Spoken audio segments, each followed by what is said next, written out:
बैठो सीता। देखो, हमने अपने हाथों से तुम्हारे लिए भोजन बनाया है, खाओ। इतना सब? इतना सब कहाँ? अब तुम एक नहीं दो हो। तुम्हें हमारे आने वाले पौत्र के विषय में भी तो सोचना है। होने वाले शिशु के लिए पोषण अति आवश्यक है। ग्रहण करो।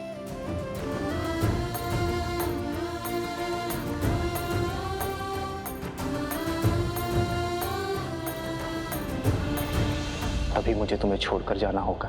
रावण के मामा भास्करण ने अयोध्या पर आक्रमण कर दिया है। अपनी प्रजा की रक्षा के लिए मुझे अस्त्र उठाना होगा।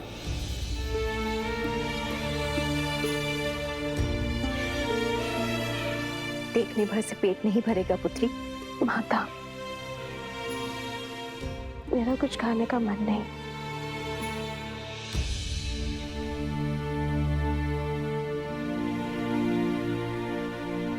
होता है, गर्भावस्था में ऐसा होता है। कभी मन करता है कि खूब सारा भोजन खा लो, और कभी व्यंजन देखते ही मन विरक्त हो उठता है।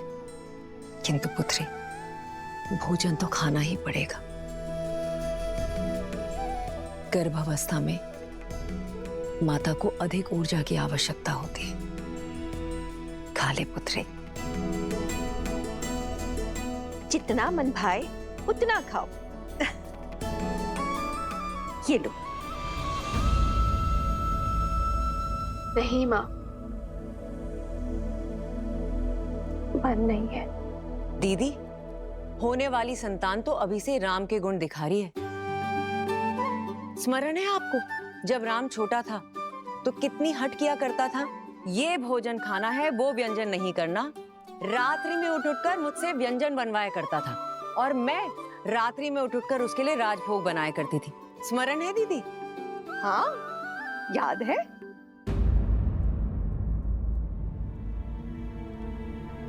क्या हुआ सीता? मुस्कान होठों पर आई और गालों तक नहीं पहुंची। क्या हुआ है पुत्री? महारानी की जय हो। महाराज युद्ध के लिए प्रस्थान करने के लिए सच है।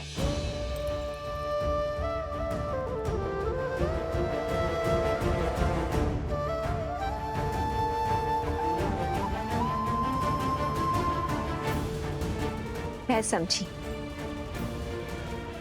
क्यों अनबनी हो तुम। ऐसी दशा में कोई स्त्री नहीं चाहेगी कि उसका पति उससे दूर जाए, पर अभ्यास करना होगा। एक राजा का कर्तव्य है कि संकट में उसकी प्रजा की रक्षा करना, और एक रानी का आभूषण है उसका साहस। अब जाओ, राम को रघुकुल रानी की भांति विदा करो। जाओ।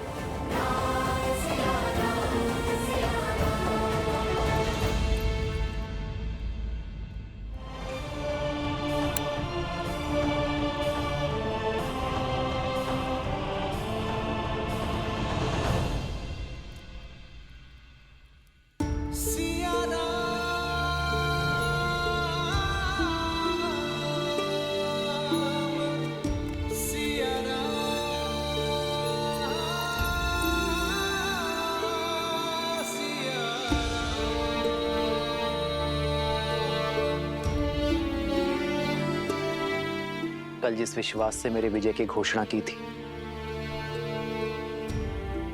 आज उस मुख पर इतनी चिंता क्यों सीते?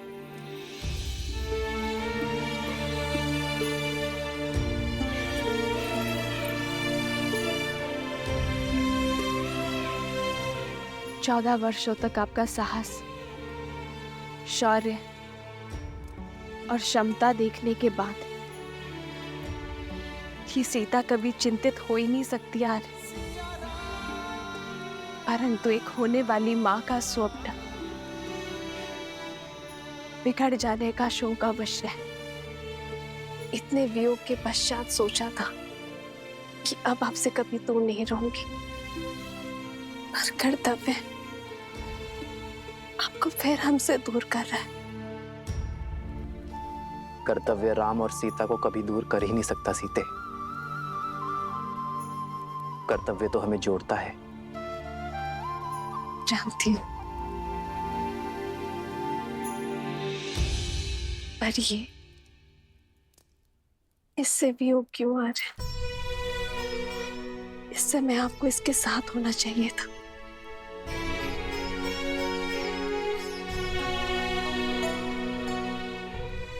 सत्य कहते हैं सब। माता बड़ी स्वार्थी होती है। युद्ध पर मैं जा रहा हूं, और चिंता तुम्हें अपनी संतान की है।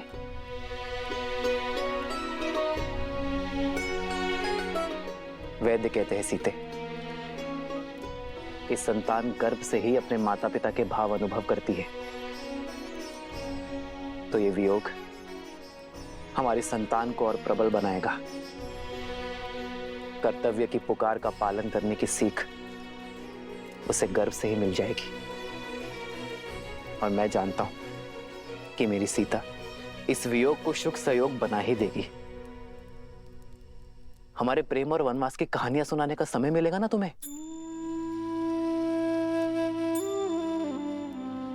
तुम मेरी शक्ति हो सीते, मेरी ढाल हो इस धर्म युद्ध में।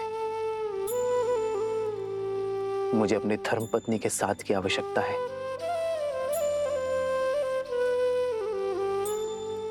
तो ये पल सदा आपके साथ रहेगा आर्य।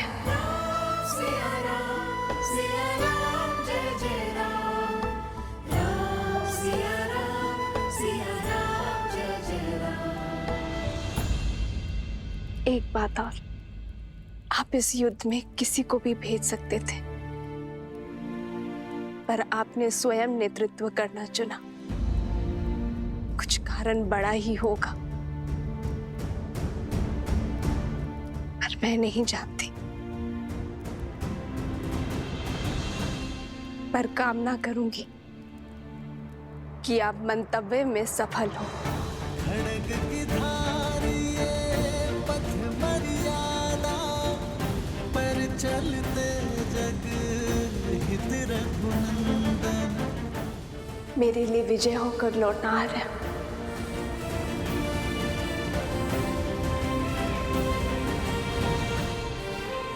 और इसके लिए शीघ्र आइएगा।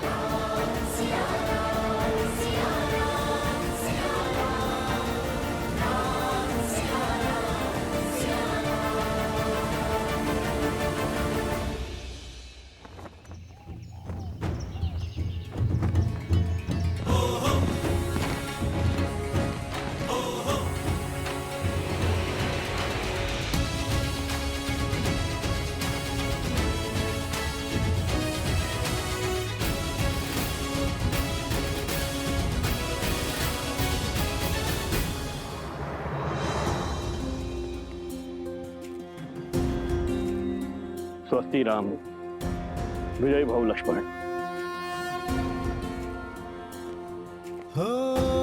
होई सोई जो राम रचि राखा, को करी तर बढ़ावे साखा। आपका तेज सूर्य सा दमके।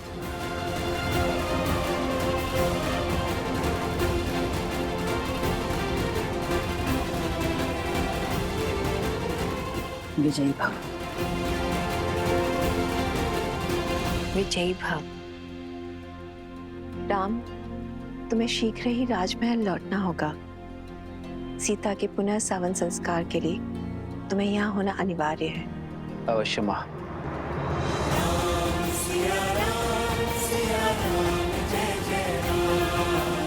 आओ लक्ष्मी।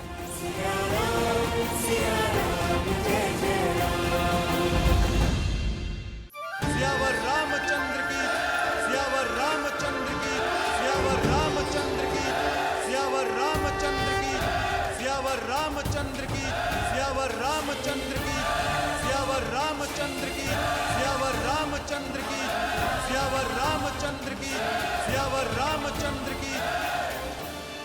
मेरे अयोध्या के वीरों, कर्तव्य ने पुकारा है। जब पड़ोस में अग्नि लगे तो व्यक्ति ये सोचकर नहीं बैठता कि उसका घर सुरक्षित है। वो अग्नि को बुझाता है, क्योंकि वो जानता है कि अग्नि का स्वभाव है फैलना। मुझे मेरे वीरों पर पूरा विश्वास है, भय के लिए भयंकर है। हम सब आपके रुद्र हैं।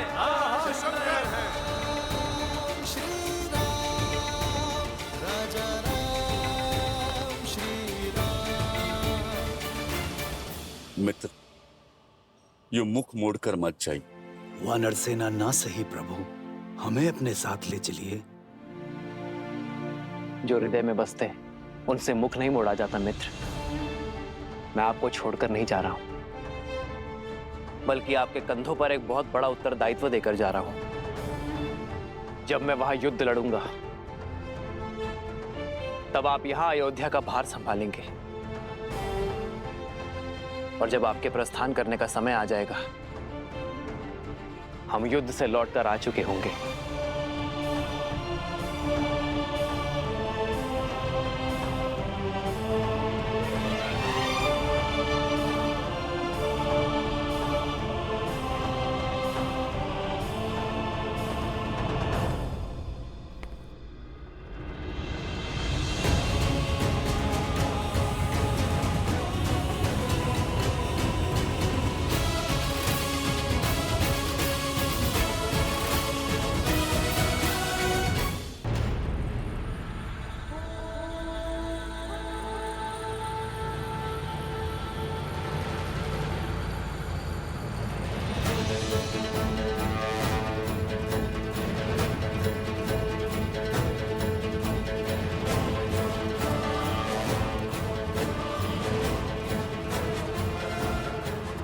क्या हुआ भैया? सैनिकों के चुनाव में मुझसे कोई भूल हुई? जिस समाज में बालक के हाथ में शास्त्र के बदले शस्त्र हो, वहां असुरों का वास होता है शत्रुघ्न। जीवन भर राष्ट्र सेवा का भार उठाने वाले वृद्ध समाज सेवा पाने के अधिकारी हैं, और जो युवा अभी अभी विवाह के बंधन में बंधे हैं वो भी युद्ध में जाने के योग्य नहीं है। प्रभु, ना मैं बालक हूं, ना मैं वृद्ध हूं, और ना विवाहित। फिर मुझसे राष्ट्र सेवा का सुख क्यों छीन रहे हैं आप? क्योंकि तुम अयोध्या के सैनिक नहीं हो।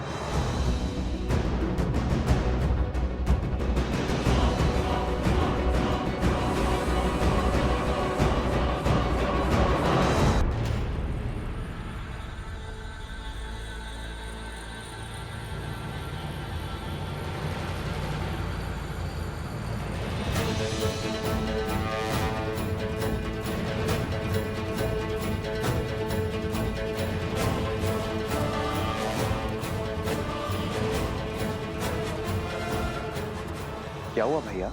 सैनिकों के चुनाव में मुझसे कोई भूल हुई? जिस समाज में बालक के हाथ में शास्त्र के बदले शस्त्र हो, वहां असुरों का वास होता है शत्रुघ्न। जीवन भर राष्ट्र सेवा का भार उठाने वाले वृद्ध समाज सेवा पाने के अधिकारी हैं, और जो युवा अभी अभी विवाह के बंधन में बंधे हैं वो भी युद्ध में जाने के योग्य नहीं है। प्रभु, ना मैं बालक हूं, ना मैं वृद्ध हूं, और ना आप विवाहित। फिर मुझसे राष्ट्र सेवा का सुख क्यों छीन रहे हैं आप? क्योंकि तुम अयोध्या के सैनिक नहीं हो।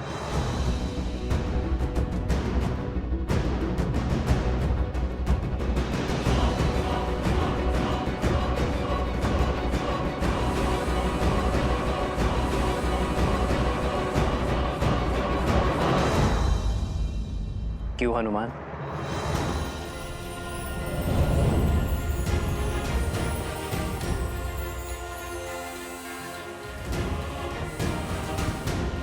प्रभु, प्रभु, प्रभु, मैं अयोध्या का सैनिक नहीं हूं, इसलिए आप मुझे छोड़ के जा रहे हैं।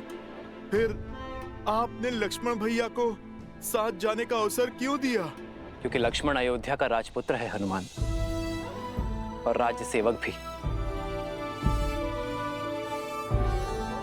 उसका कर्तव्य उसे इस युद्ध के योग्य बनाता है। मेरे वानर वीर तो यहाँ अतिथि हैं। लक्ष्मण भैया राज सेवक हैं, तो जा सकते हैं, और मैं तो स्वयं राजा राम का सेवक हूँ प्रभु। उसका क्या?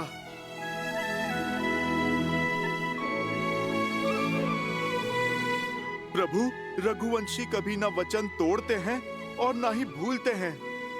फिर सदा मुझे सेवा में रखने का वचन देकर आप कैसे उससे मुक्त हो सकते हैं प्रभु? आप निर्णय कीजिए प्रभु।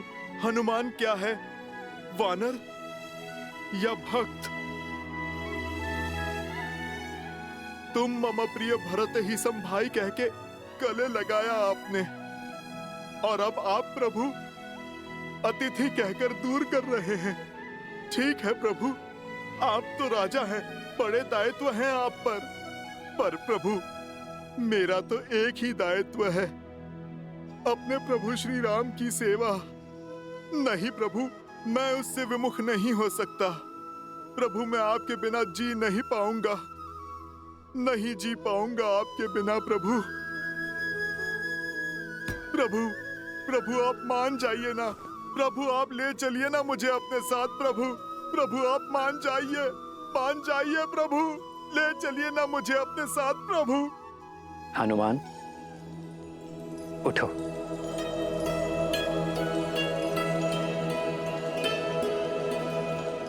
तुम जीत गए हनुमान, मैं हार गया। चलो हमारे साथ, किंतु मेरी एक शर्त है। कैसी शर्त प्रभु? कि तुम शस्त्र नहीं उठाओगे।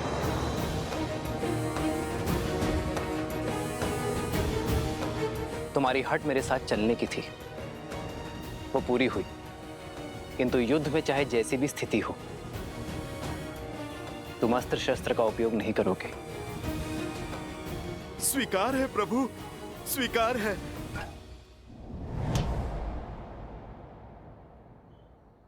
आओ हनुमान।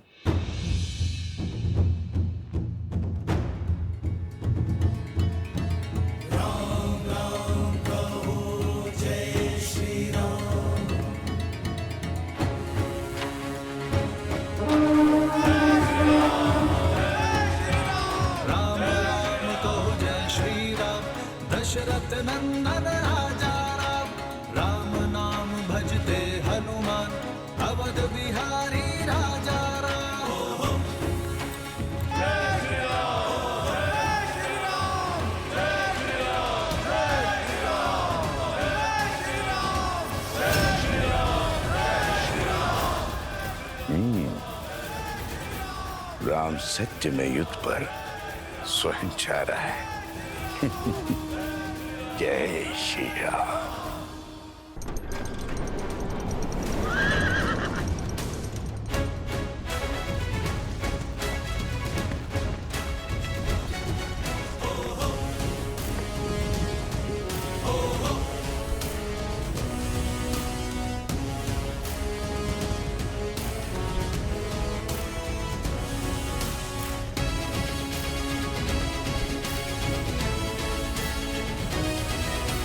पहली टुकड़ी दाईं ओर से और दूसरी टुकड़ी सीधा प्रहार करेगी।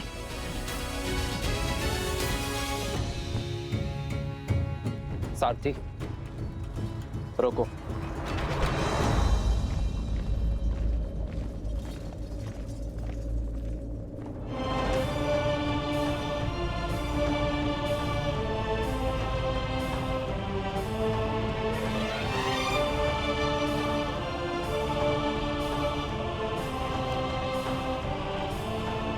प्रणाम ऋषिवर। आपका अचानक दर्शन संकेत है कि आप कोई गंभीर निर्देश देना चाहते हैं। निर्देश देने नहीं, दुविधा का निराकरण लेने आया हूं राम। इस युद्ध का नेतृत्व कोई भी कर सकता था, फिर आप अयोध्या छोड़कर क्यों जा रहे हैं? जब मेरा सबसे बड़ा शत्रु नगर के भीतर है, अयोध्या की शांति को ध्वस्त करना चाहता है, तो मुझे अयोध्या में रुकना चाहिए था। यही ना? मेरा शत्रु भी तो यही सोच रहा होगा महर्षि। उसे परास्त करने के लिए ही मैं अयोध्या से बाहर आया हूं। उसका बैर मुझसे है, क्रोध मुझसे है। और जब मैं अयोध्या के बाहर आ गया तो वो भी मेरे पीछे अवश्य आएगा। मैं भास्करण से युद्ध करने जा रहा हूं महर्षि। युद्ध में भले ही भास्करण से करने निकला हूं, किंतु भास्करण और संहार दमन केवल मेरे लिए माध्यम है। सहस्त्र रावण भास्कर्ण का भाई है महर्षि। भास्कर्ण को कष्ट में देखकर उसे भी कष्ट अवश्य होगा। उसका कष्ट सहस्त्र रावण को अवश्य खींच लाएगा।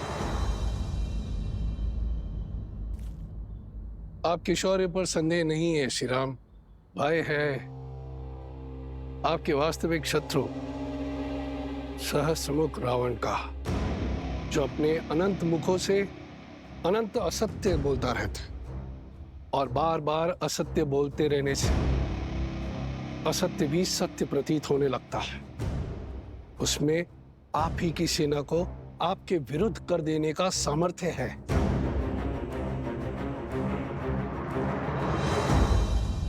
इसीलिए तो सहस्त्र रावण को अयोध्या से दूर खींच लाऊंगा मैं। उसे अकेले ही ललकारूंगा ताकि वो मेरी अयोध्या में असत्य का विष नहीं घोल पाएगा। और इसमें आपके प्राणों का संकट है। अपनी प्रजा के हित के लिए राम को मृत्यु भी स्वीकार है।